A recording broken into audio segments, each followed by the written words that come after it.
Hi, I'm Hal Roberts. This is Bridge City News. Here's some of the top stories we've been following. Parliament is back in session.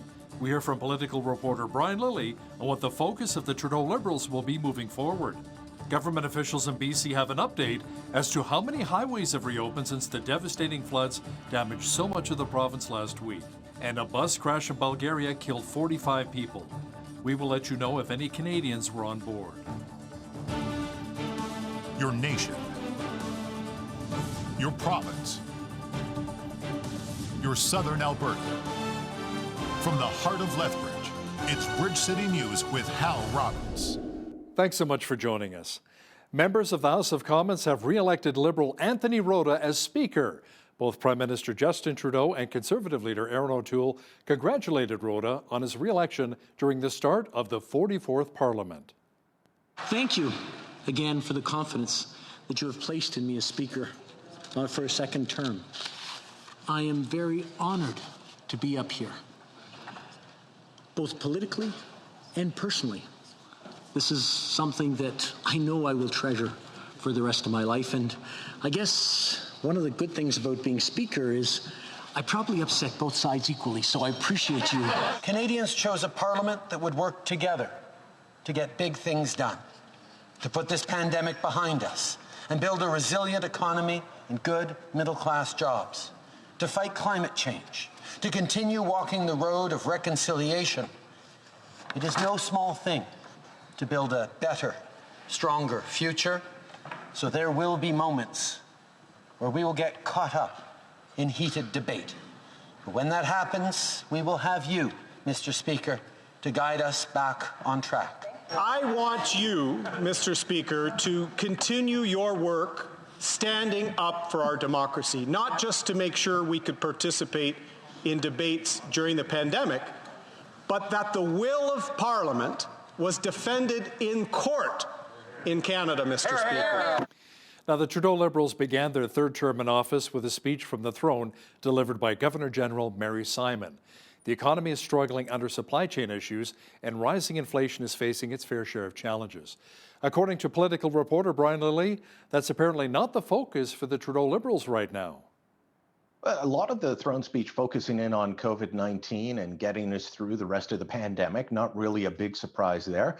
And then, of course, the Prime Minister's perhaps his only other issue, which is climate change, talking about climate change constantly over the past few weeks, reconciliation, and that is about it.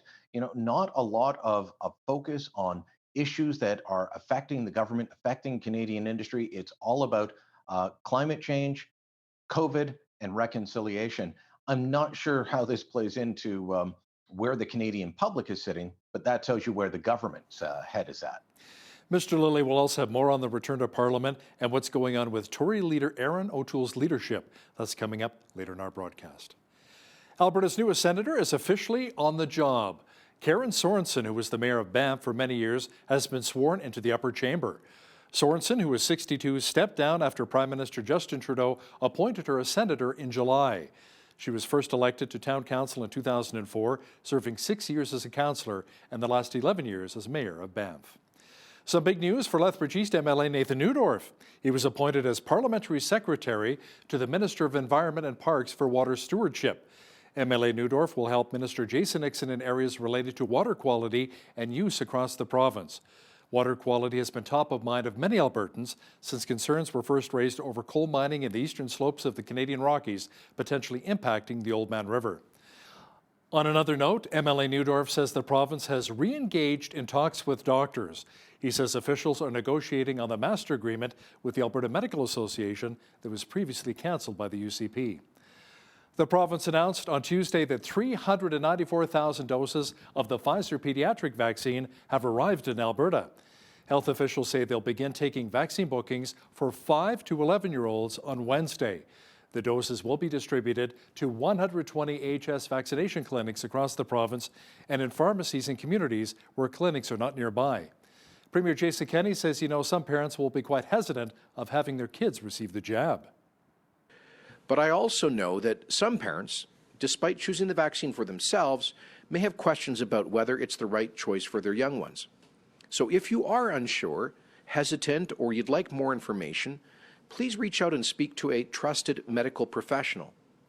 Whether it's your child's pediatrician, your family doc, a community pharmacist, or one of the nurses at the 811 HealthLink service, well, there are many medical experts available to answer your questions and give you the information that you need to make the right decision for your child. Premier Kenney added that children aged 5 to 11 will not be subject to the restriction exemption program. Our new poll question is, are you planning on having your child aged 5 to 11 vaccinated against COVID-19? Make sure you log on to our website, bridgecitynews.ca, and let us know your thoughts. The province announced today that Albertans who are planning on traveling can download an updated vaccine record with a QR code to use within or outside of Canada. Officials say there is no need, however, to save or reprint the updated version if you do not intend to travel. Alberta's QR code scanning app will recognize both the current and updated QR code vaccine record. BC government officials say they're making progress in their response to unprecedented flooding that has displaced residents, killed thousands of livestock, and severed access to multiple highways. While the challenges continue, there is reason for hope. The Sumas Dike breach has been patched. The Barrowtown pump station is once again moving water into the Fraser River, and vital connections between the Lower Mainland and the rest of the province are starting to reopen. Non-essential travel restrictions remain in place for hard-hit sections of Highway 99, Highway 3, and Highway 7. The provincial response to this emergency is dynamic, and we are adjusting as needed. We have also expanded travel restrictions to cover parts of Highway 1 in the Abbotsford-Sumas area. Our focus is on keeping the roads clear for agricultural vehicles in the Fraser Valley. We're working with the Canadian Red Cross to provide direct financial support to those impacted, and I will be able to provide a further update on that soon. Drivers on 3 major Alberta highways are being warned to expect more traffic than usual as motorists who were stranded in BC by the flooding head east. The Alberta government warned travelers throughout the province they can expect to see more traffic on highways 2, 3, and 22. The province advised people to pick alternative routes to avoid congestion and to expect delays as commercial traffic picks up. Crews in British Columbia have been able to reopen sections of highways 1, 7, and 99, but only for essential traffic. Travel in BC along Highway 3 between Hope and Princeton is also restricted to essential travel only.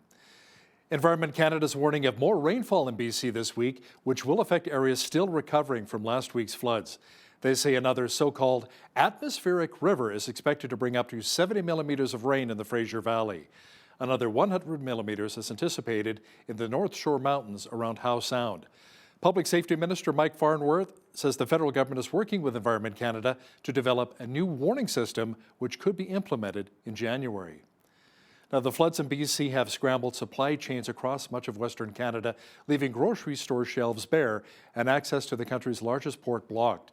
But here in Lethbridge, a local grocer says supply chain issues will have minimum impact on our shopping if we choose to support local. We're not going to have much of any effect here in Lethbridge, other than some issues that we were already having, like with mandarin oranges getting off of boats and things like that. You're going to see next to nothing. There's some small companies like Silver Hills in Vancouver that aren't able to ship some bread out, but there's lots of bread options. Companies like Island Farms that produces ice cream from the island, those guys might get affected because their dairy crops have been affected, but once again, lots of ice cream options, and those guys will be up and running very shortly also. When you take a look at your supply issues and people are talking about the insecurity of food and what do we do, you got to realize there's people out there that have lost their houses. There's retailers out there in BC that have nothing on the shelves and they're trying to access product. So, you know, when you're concerned about a box of mandarin oranges or are you going to be able to get that certain kind of product, you got to look at the grander scheme of things and say, hey, there's a lot of people that have been affected in BC, and you got to keep those people in mind first and foremost. Many families have been finding it extremely difficult during the pandemic, struggling to keep up with their bills and putting food on the table. The mayor of Lethbridge is trying to do his part. Blaine Hagan has started a community hockey challenge to raise funds for the Lethbridge Soup Kitchen and various food banks that will all benefit from the event. Non-perishable food items and winter clothing donations will be accepted. We all know we're so much stronger as a team, right? We's better than I, and together as a team, we can make a big difference. The collaboration that we do throughout our community is second to none, something I've never seen in other communities. So working together, playing together, and just coming to common goals together is what it's all about. And so I find the collaboration, especially with the different organizations we've worked with them over the past, we come together for a common cause, and it's been fantastic. During Christmas, we offer a Christmas hamper, which is a bit thicker and bigger than our normal hampers. So many of those items we have to go out and secure ourselves because they're not normal donations. The big things are things like stuffing, stovetop stuffing, scalloped potatoes, and any of the other long-lasting non-perishables. So craft dinner, any canned meats, those kind of things are always very heavily sought after by our clients. The Community Hockey Challenge will take place on December 18th at the ATB Centre. You'll need to provide a proof of vaccination to enter the facility. Fans of art in our city are in line for a very special treat. 6 local artists have designed travel posters highlighting the best parts of the city of Lethbridge. As Micah Quinn explains now, these works of art are on sale and each one offers a unique perspective of our city. Tourism Lethbridge hosted an art unveiling on Tuesday morning to highlight the hard work that these 6 artists undertook to create these stunning pieces. Leila Armstrong created the Fort Whoop-Up piece, and she says her work features lino cuts. So what you start off with is a chunk of lino, not unlike what you find on your floor, and you remove the bits that you want to see come out in white, and you leave the bits that are going to be colored or in black. Jerome Scott is primarily a landscape painter, and he created the Friendship Garden Nikayuko Japanese garden piece. I love the nature, I love the fall colors that we get there, and just this sort of manicured space that you get to go into, but there's also this very lovable human element, and the Minyo dancers, I think, embody that. Bryce Manyfinger Singer designed the work called What Sustains Us, which is a piece for the Galt Museum. He says he's a history geek, and a lot of his work is based on that same history and how it affects him personally. In total, maybe just under 2 months to just, figure out where it was going to go and what I wanted to make pop out in the work. Eric Dick created the Lethbridge art installation. He says there are parts of our city that are all combined within the poster to make it unique and special with a cartoon flair. Particularly in the spring when we were talking and the rattlesnakes in Lethbridge were just coming out of their hibernacula for the season, and that's one of the rituals that I have every spring is to go and visit and see those snakes coming out of those burrows for the first time of the year. Elizabeth Porter designed this piece for the Helen Schuler Nature Center. She calls it Down in the Valley, which was inspired by her first trip to the center. And I wanted to recreate that feeling where, I was coming out and then all of a sudden there was this jewel in the valley that was gleaming and smelling like cedar and... The final poster is called Holy Light That Shines Bright. This piece is featured for the Southern Alberta Art Gallery. All 6 posters are now on display at the Tourism Lethbridge Visitor Centre. For Bridge City News, I'm Micah Quinn. A woman from Grand Prairie is looking to spread some Christmas cheer to seniors this holiday season. BCN's Naveen Day spoke with the organizer, who now has churches, daycares, and schools across the province involved in her unique initiative. The 2021 Christmas Card Drive aims to have at least 1 card delivered to every senior citizen in a long-term care facility across the province by the time Christmas rolls around next month. Organizer Nikki Demers says she started the campaign last year when she saw how the pandemic was causing seniors to be isolated. I had actually lost my grandpa during his first 2 weeks of quarantine in a extended care facility last summer, I guess it would have been. So that is really what drove this and what inspired this. So I started writing cards just with my little guy. He was 2 at the time. And I posted it to social media and it blew up almost overnight. Last year, over 1,400 cards were delivered to care homes in Grand Prairie. This year, she and a friend in Lethbridge have taken the campaign province-wide and have so far collected over 6,000 cards. Mallory Christiansen says it was the Lethbridge community that stepped up and helped exceed their expectations. Not only do we have various elementary school, middle schools, even high schools stepping up to create this art, we also have engagements from sports teams. This is an awesome opportunity to develop any type of peer social relationship building while also honoring our seniors in our community, but also throughout our province. Like I was thinking maybe we would get about 500, and it has just blown up to even more than that. And I know for myself personally, my son, who's 6 years old, and I, just this weekend, we created over 125 handmade cards of love for our seniors. You can make your own cards or purchase a bundle and personalize them yourself. More information can be found on Demir's Facebook page. Deadline to submit your cards is December 5th. For Bridge City News, I'm Naveen Day. The Lethbridge Police Service is recruiting more female officers.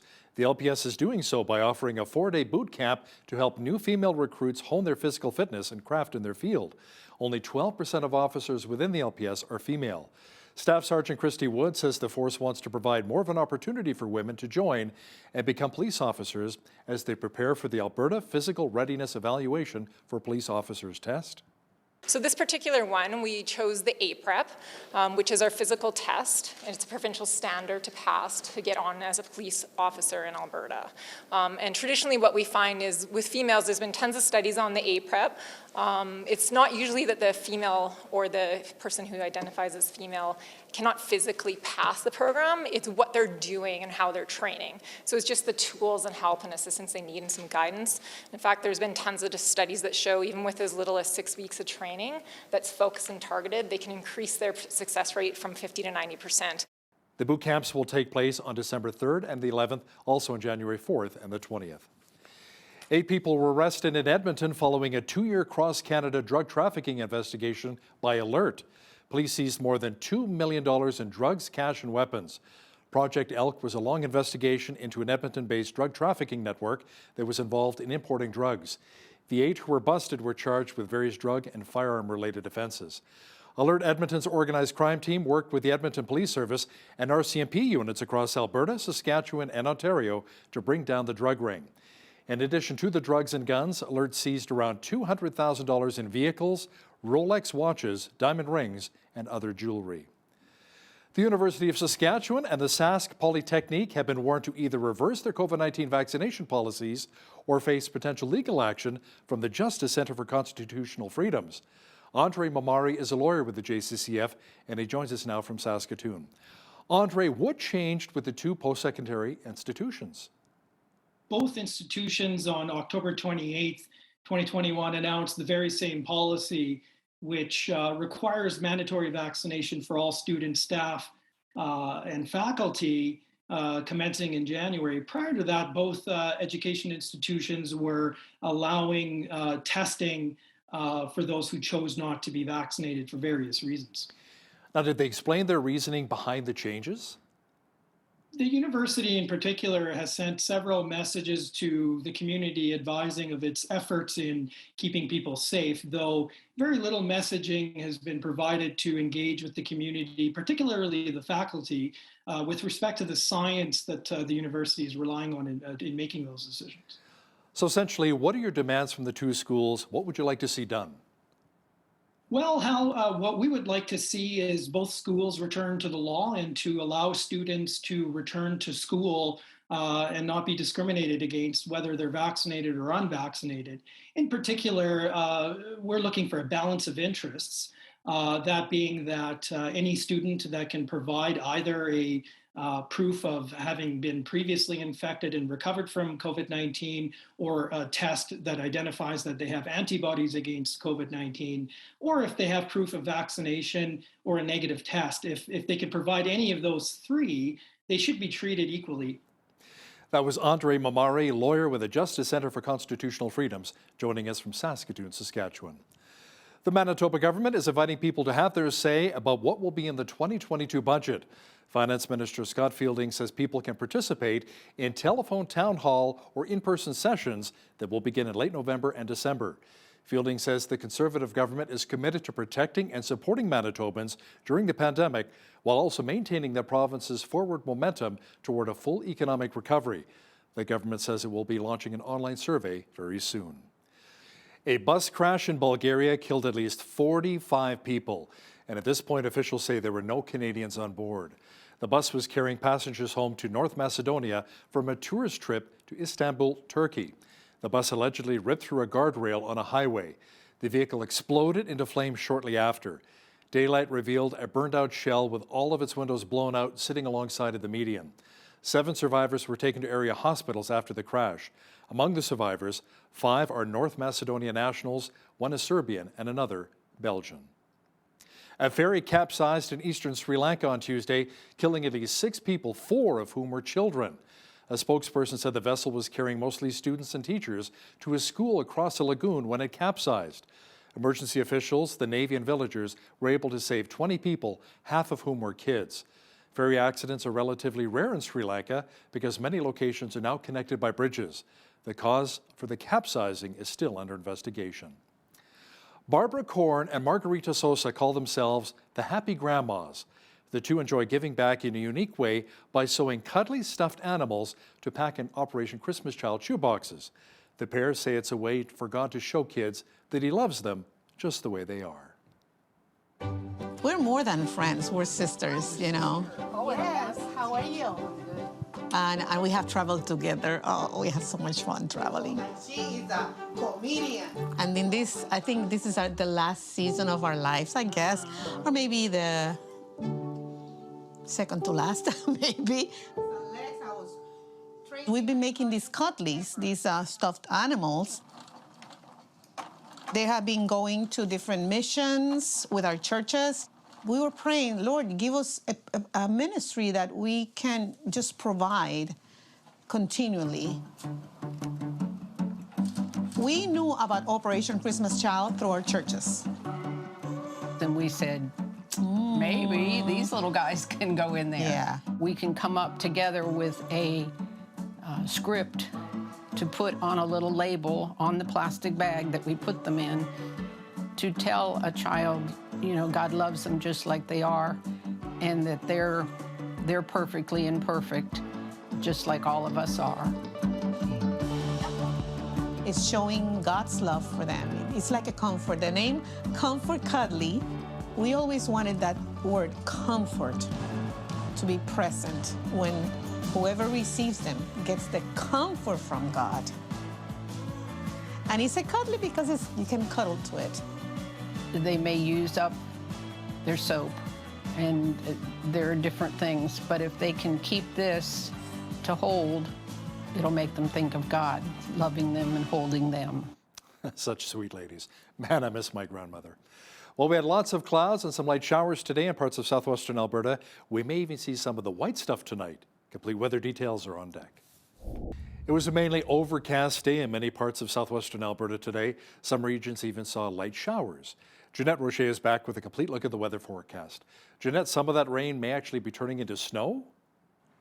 Yeah, well, here it is, already the last part of November, so I guess we shouldn't be complaining too loudly now, should we? We could see up to 2 centimeters of snow overnight this evening. Overnight low, -3.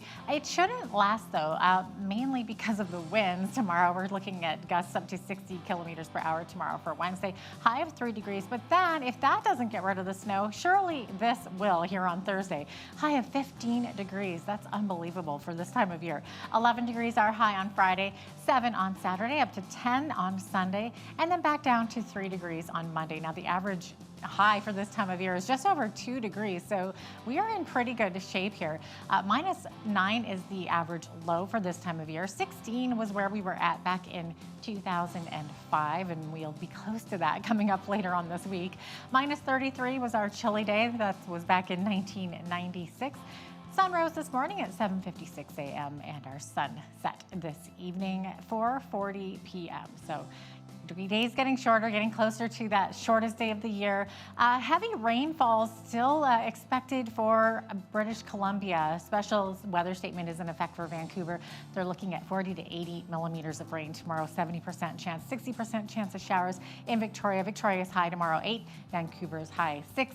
-5 expected tomorrow in Edmonton and a high of 1 degree in Calgary tomorrow with mainly sunny skies. Now, in the rest of the prairies, we're seeing those minuses here. -14 in Saskatoon with sunshine, -11 in Regina, mix of sun and cloud. These cities also expecting really crazy wind chills as well, feeling more like in the -20s. -9 also the high in Winnipeg, and Winnipeg could see some snow tomorrow as well. Not in Toronto, though. Sunshine there, 7 degrees the high, 4 degrees the high in Ottawa with a mix of sun and cloud, and mainly sunny skies expected tomorrow. In Montreal as well with a high of 1 degree. Over in Fredericton tomorrow, 2 degrees the high. Halifax high tomorrow, 2 as well, expecting 2 to 4 centimeters of the white stuff. Snow also expected in Charlottetown tomorrow with a high of 4 degrees. And rain expected tomorrow in St. John's, Newfoundland with a high of 9 degrees. So there you have it. That is your forecast. Calgary-based Trans Mountain Corporation is hoping its oil pipeline from Alberta to BC can be restarted by the end of the week. The line has been shut down as a precaution since November 14th due to flooding in BC. Trans Mountain says crews hiked or were airlifted to areas where there's still no road access to inspect the pipe. They say there's been no indication of any spill. As a precaution, the company says it deployed spill response equipment at control points in river areas near to or downstream from where it is working. George Weston says its third quarter profit was down almost 60% from a year earlier to $124 million. The company that owns large interests in Loblaw and Choice Properties Real Estate says revenue increased, however, from $15.8 to $16.2 billion. Since October, the company has signed deals to sell its Weston Foods ambient bakery business. It also plans on selling its fresh and frozen bakery businesses as part of a plan to focus on its retail and real estate operations.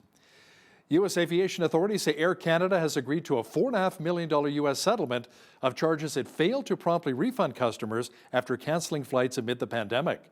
The agreement is pending approval by an administrative law judge. Earlier this year, the U.S. Office of Aviation Consumer Protection fined Air Canada $25.5 million after it said the carrier unlawfully failed to provide timely refunds.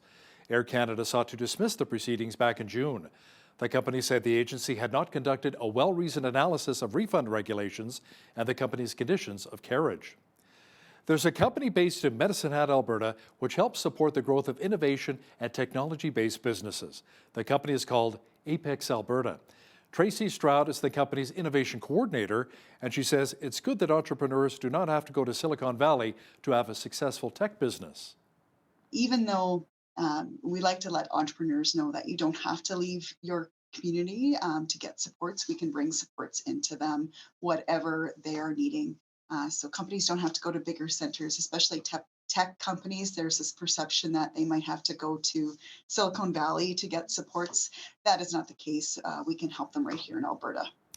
Make sure you catch the full interview with Tracy Stroud and BCN's Jeanette Rocher coming up after business news. Now, here's a look at today's markets. The TSX was up 33 points on the day to 21,454. The Dow was up 194 points to 35,814. The S&P 500 was up 7 points to 4691, and the Nasdaq was down 79 points to 15,775. West Texas Intermediate Oil was up $1.77 to $78.52 US per barrel. Natural gas was up 21 cents to $5 US. Gold was up 5 cents to $17.8921 US an ounce, and silver was even on the day at $23.66 US an ounce. Wheat is at $12.76 per bushel, barley's at $9.78, canola's at $23.15, and corn is at $10.80 per bushel. Live cattle were up 98 cents to $135.40, feeder cattle were up $2.68 to $164.38, and lean hogs were down 50 cents to $74.15. The Canadian dollar was down slightly over the past 24 hours to $78.92 US.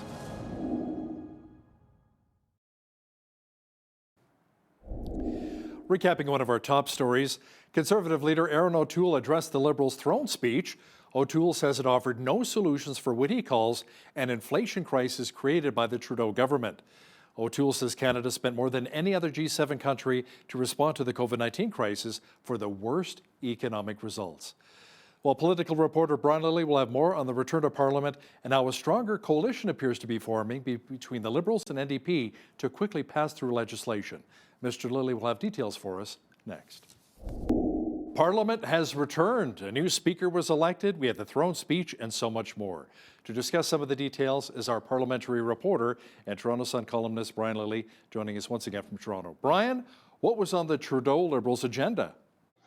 Well, a lot of the throne speech focusing in on COVID-19 and getting us through the rest of the pandemic, not really a big surprise there. And then, of course, the Prime Minister's perhaps his only other issue, which is climate change, talking about climate change constantly over the past few weeks, reconciliation, and that is about it. Not a lot of focus on issues that are affecting the government, affecting Canadian industry. It's all about climate change, COVID, and reconciliation. I'm not sure how this plays into where the Canadian public is sitting, but that tells you where the government's head is at. Yeah, I mean, let's focus in on the economy, getting more Canadians working here to stimulate the economy. We'll talk about more of that in just a moment here. Now, Brian, last summer, Prime Minister Justin Trudeau called the election the most important one since 1945. Now, the election was held just 2 months ago. Why wait 2 months to bring the MPs back and then only have them sit for a couple of weeks? It kind of makes it look like, what, Parliament's not that important? Yeah, I don't know why we had the most important election since 1945, and then it's 64 days after the election before the MP set foot back in the House of Commons. So on Monday, they had to elect a speaker. Tuesday, it's all about the throne speech. Wednesday, it's the reply to the throne speech and getting pro forma business out of the way. You got to set up committees, and then they're out of there on December 17th. Now, I don't think they'll sit as long as December 17th. You know this as well as I do, Hal. Parliament, they've got the schedule. They rarely sit as late as they claim they're going to. So, we're looking at 3.5 weeks, with at least the first week to the first 3 to 4 days at least being just all about, it's important work, setting up the committees, all the things that Parliament needs to function. But, if this was the most important election since 1945, why wait 64 days? It's been 153 days since Parliament sat. We've got the fourth wave of COVID going on in the middle of that. We've got all kinds of economic issues, a protectionist government in the States. We've got the flooding in BC. And this guy's just waiting around. And then he says, we'll rush to it. We'll get through a pile of legislation. But it's not. He's not moving on issues like we talked about, the economy or inflation or the protectionist measures from the United States. He's working on shoving through the conversion therapy ban bill that would have passed if his own government didn't, not know how to run the schedule in the last session. So he says these things are super duper important, but in reality, he doesn't act that way. Now, there have been talks of a coalition between the Liberals and the NDP, which were denied, I guess, some of the talks. But now there's talk that the NDP will work with the Liberals to fast-track the legislation, some of the legislation you were discussing earlier. It sounds like, Brian, they're in fact actually working together. Yeah, they're in a relationship without wanting to admit it. So Jagmeet Singh is basically telling Justin Trudeau, you pass through these things like the conversion therapy ban bill that I really want through, and I'll back you. It's not a formal coalition, and we're not going to see New Democrat MPs get cabinet positions, but it does seem to be an informal working arrangement with the NDP to make things go faster rather than slower. And then the government gets to say, see, we did all these things really quickly. Well, we could be doing a lot more than that. They're just, they're playing make-believe when it comes to how important Parliament is. Justin Trudeau, if you recall, sees his job as ceremonial. That's not what I'm saying. That's what Mary Dawson, the former ethics commissioner, said. So he likes the throne speech. He likes the pomp and circumstance. He likes going to the world conferences. He doesn't like getting down to the nitty-gritty of issues that affect the daily lives of Canadians. That's not of importance to him. It's the showmanship. Now, Brian, many have been calling for more help for BC in light of all of the flooding and the mudslides, so many power outages. In fact, one BC mayor wants the Army called in to help out. What kind of assistance is Ottawa offering those in BC dealing with so much devastation? Yeah, it's difficult for me to know from my vantage point whether they're getting the right help or enough help. I'll tell you this. Last week, it was Conservative MPs who were singing the praises of Bill Blair, Conservative MPs like Brad Viss and Ed Fast, who work in the area and said, look, now's not the time for politics. It's all hands on deck. They were praising Emergency Preparedness Minister Bill Blair for having a briefing for them and for getting the help they need. They have sent in helicopters. They have sent in different logistics help. A lot of the help that will really be needed and that the federal government can offer, well, we need to wait for the waters to stop. And, if you've been following the weather forecast, that's not the case yet. So it appears that BC is through the worst of it. What these next few days will bring with the snow, the rain, they're calling it an atmospheric river. This is a new term to me. All of this could change, but the waters need to go down. But yeah, the one mayor, it's near Merritt, British Columbia, asking for the army to be brought in to help reconnect a sewer system that isn't working. The mayor of Merritt, by the way, telling her residents that yes, you'll be able to go back into your homes in a staged fashion. Most of those residents were evacuated to Kelowna and Kamloops, but she said, look, you won't be able to use your toilet very much. You can't drink the water. It's a boil water advisory. And if you go back, just be aware there is no working hospital in your community anymore. That's the level of the devastation. Yeah, and a lot of BC officials are also talking about the gas shortage right now, allowing people to come to the pumps, but a maximum 30 litres per fill-up. Brian, in order for an economy to flourish, it's so important to support many aspects of the economy. Our energy sector has been struggling, as many have felt that the Liberals have not been supporting our oil and gas sector. Now, other industries apparently feel like they're being ignored, including autos and potatoes. Tell me more. Yeah, the potato one is a bit surprising if you don't follow agricultural issues, but there is a claim by the Americans that Canadian potatoes from Prince Edward Island, where they elect a lot of Liberals down there, where they're saying it has a fungus on the potato. The Canadian Food Inspection Agency has banned exports, and that had Liberal Premier Dennis King furious at Justin Trudeau. So, every time we talk about something like the auto industry, which isn't getting love from Trudeau right now, I hear from people in Western Canada saying, yeah, well, to heck with you. Do you see how they react? And you guys keep electing them. Well, first off, it's not me electing Justin Trudeau, I can assure you that. But secondly, Dennis King is a Liberal, and he is furious because the Liberal government was agreeing with the American position. This is something that scientists, food scientists in this country, agricultural experts say it has no merit, the American position, but they're standing by it. Then, of course, on the auto side, last week, Trudeau was in Washington to try and stop this bill that could devastate Ontario's auto industry.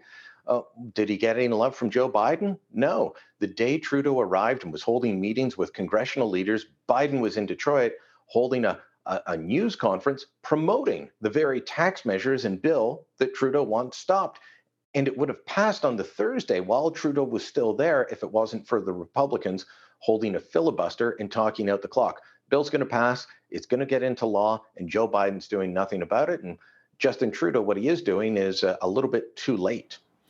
Now, speaking of U.S. President Joe Biden, one of his first acts in office, as you may remember, Brian, was to issue the order to kill the Keystone XL pipeline.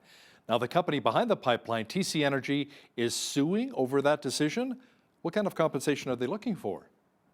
They're looking for $15 billion over what they call a roller coaster, a policy roller coaster over 13 years. Now, if you remember, it was former President Barack Obama who just kept putting off the decision. Hillary Clinton, when she was still his Secretary of State, had signed off and given the permits. But then after that happened, and TC Energy, or TransCanada, it was known back then, they said, okay, great, we get to go ahead. And the Obama White House said, no, hold on, we want to do another review. Held the review, eventually said no. When Trudeau came into power, then Donald Trump approved it very soon after being elected, and construction began. And that is probably why TC Energy will be successful at this. They were given the permits, construction began, everything's underway, and then they get the permit yanked. This is about politics, guiding policy. Sure, that's fine, but there is an actual cost to this for TC Energy. So they're asking for $15 billion, but they're not looking to restart this pipeline. That is something that the company has made clear. They're not going to do it anymore. Wow. There's still some issues, Brian, going on with the federal Conservatives. Party leader Erin O'Toole kicked out renegade Senator Denise Batters, but Tory senators say she can continue to sit with them. Now, the Liberals must just love hearing about any infighting going on behind Conservative Party lines.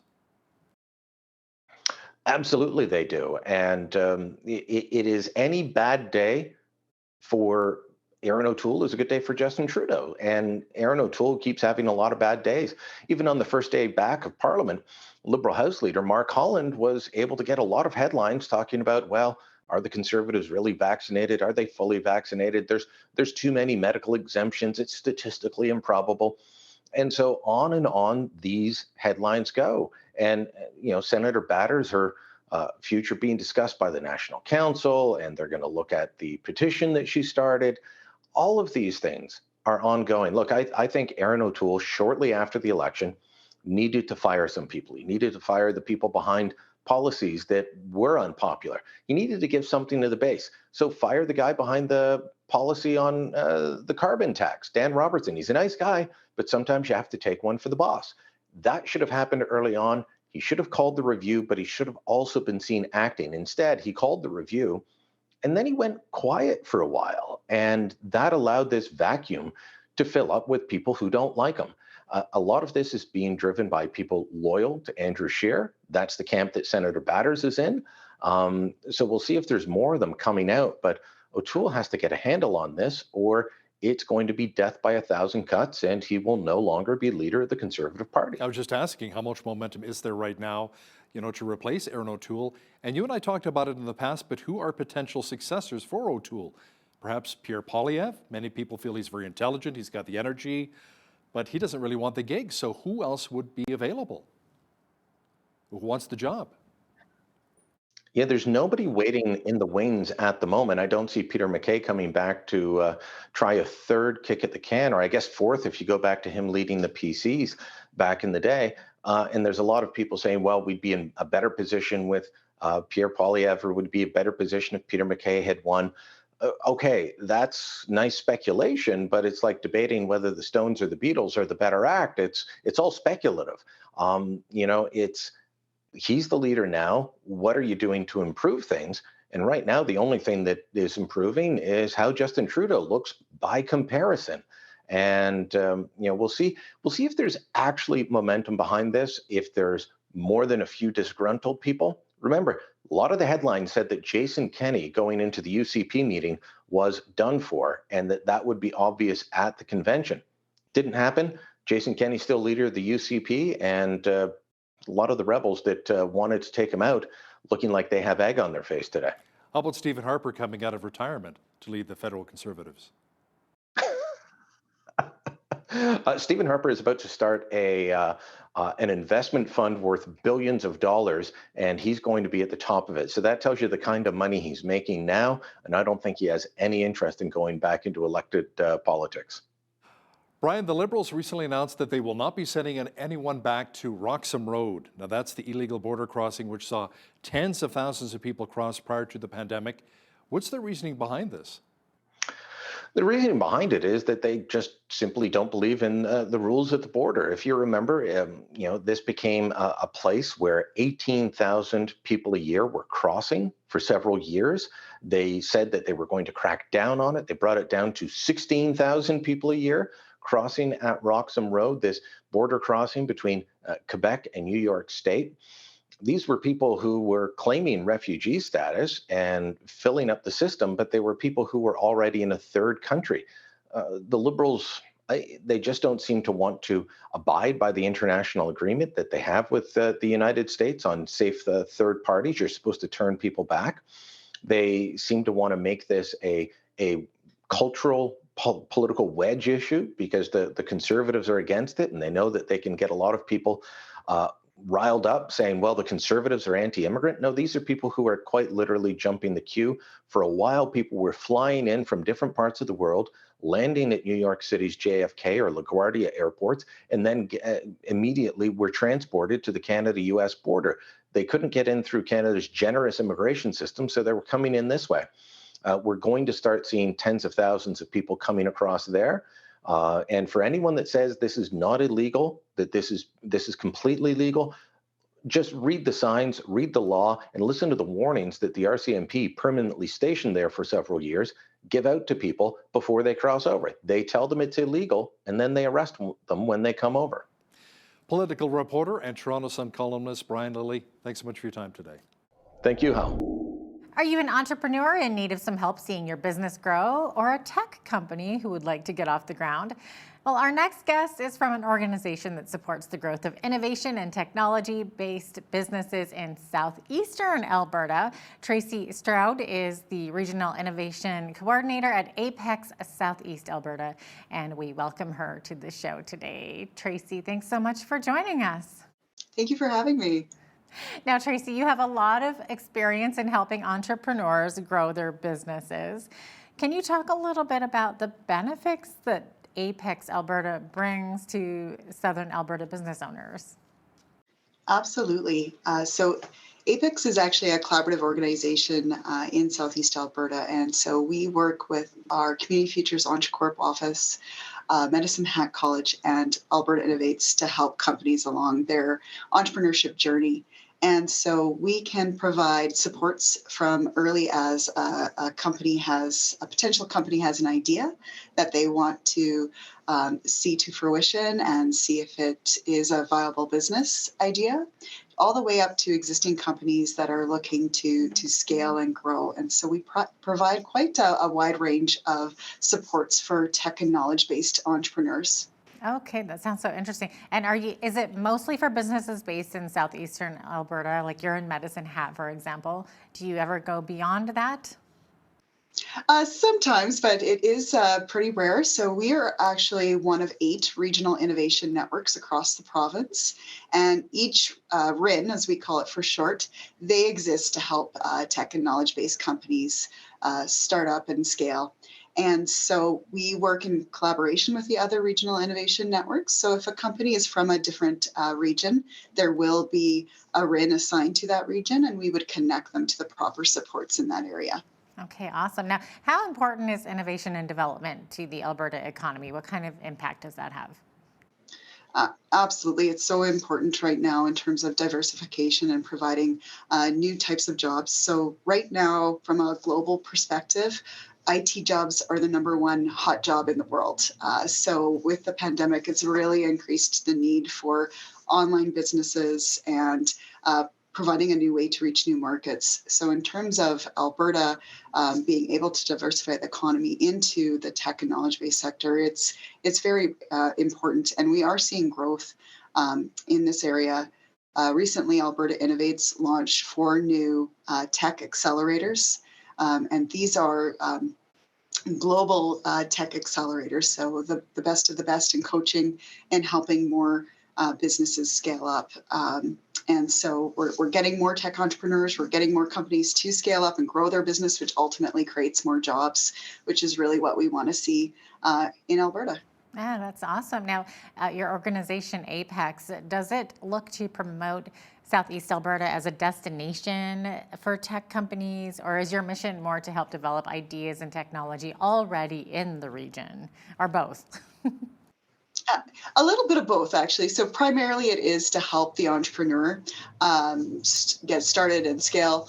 But in some cases, we have existing companies that might need help with they're attracting the right type of workforce. So right now we have some companies that are needing additional support in STEM, science, technology, engineering, and math. And so those positions are quite sought after in our region.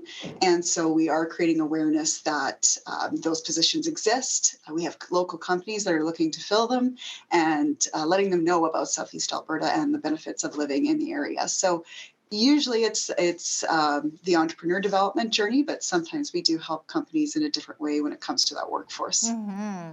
And the months of COVID, of course, restrictions, that took such a huge toll on so many small businesses and perhaps on the innovation and tech side of things as well. So are you seeing resilience among that business community?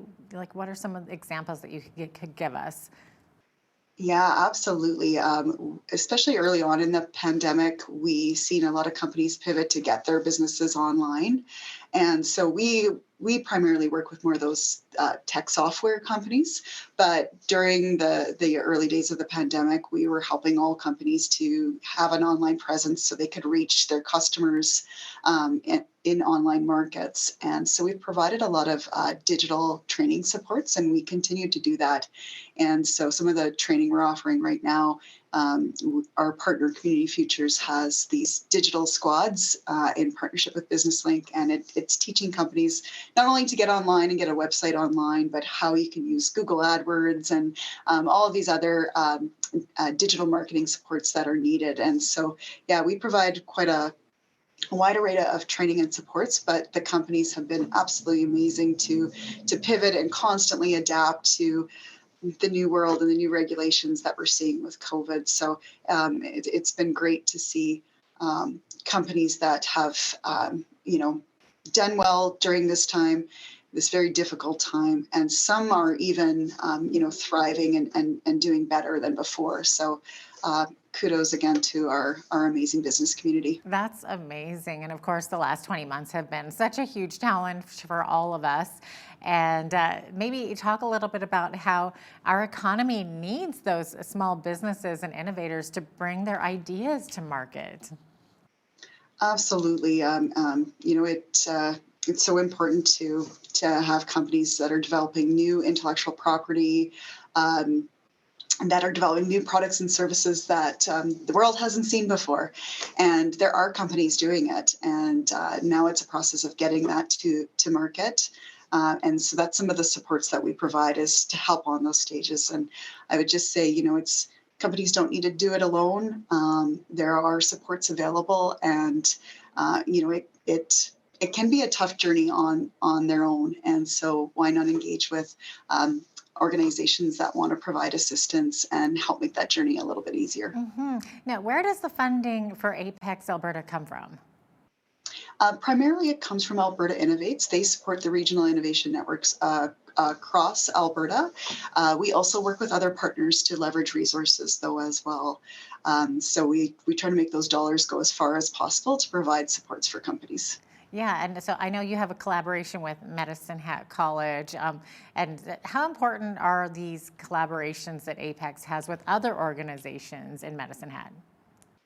Yeah, it absolutely is critical. So the regional innovation networks, they are an ecosystem of innovation supports. So if we are not offering a certain program at the time, we work with our other partners across Southeast Alberta to provide that, and sometimes even with the other innovation networks across the province. So we have some great advanced manufacturing capabilities in central Alberta. So that the RIN there is called Karen. And so we will work with those organizations to provide more of those specialized supports. Even from an export perspective, we don't have an expert office here in Southeast Alberta, but we will work with Calgary because they do, and to bring in those supports to provide it for the entrepreneur. So even though we like to let entrepreneurs know that you don't have to leave your community to get supports. We can bring supports into them, whatever they are needing. So companies don't have to go to bigger centers, especially tech companies. There's this perception that they might have to go to Silicon Valley to get supports. That is not the case. We can help them right here in Alberta. That's really cool. So what kind of support or training does Apex provide? Quite a variety. So right now we have 5 females working in partnership with our Medicine Hat College, going through a venture development training course. So these are women that have that are in tech or in science, and they have a really good idea that they want to see to come to fruition. And so the training has allowed them to go through the process of starting up that business and what it would take to be successful. So that's one example on the start level. On the scale level, we actually have some of our entrepreneurs right now in a lean sales accelerator. And so they're learning how to market their product and service to the next level. So depending on the needs of local companies is really how we adapt and provide that training. So I wouldn't say there's one training running all the time that's the same. We adapt to the needs of our business community. Yeah, that makes sense. Absolutely. So how about, are there any innovators to watch? Maybe some trailblazers for us to watch out for in the coming months and year? Absolutely. We've got some companies doing amazing things. I encourage people to check out our website, apexalberta.ca. We've got a company called Kinetisense right now that is actually exporting their software to 12 different countries. And some up and coming ones as well that you'll see on the website. Welltrax is another one creating software for oil and gas reclamation. Yeah, lots of exciting things happening that you can find out more on our website. Tracy, thanks so much for coming on today. We really appreciate it. And thank you for the opportunity as well. It's been great. Tracy Stroud is the Regional Innovation Coordinator at Apex Southeast Alberta. I'm Jeanette Roche on behalf of all of us here at Bridge City News. Thanks for watching.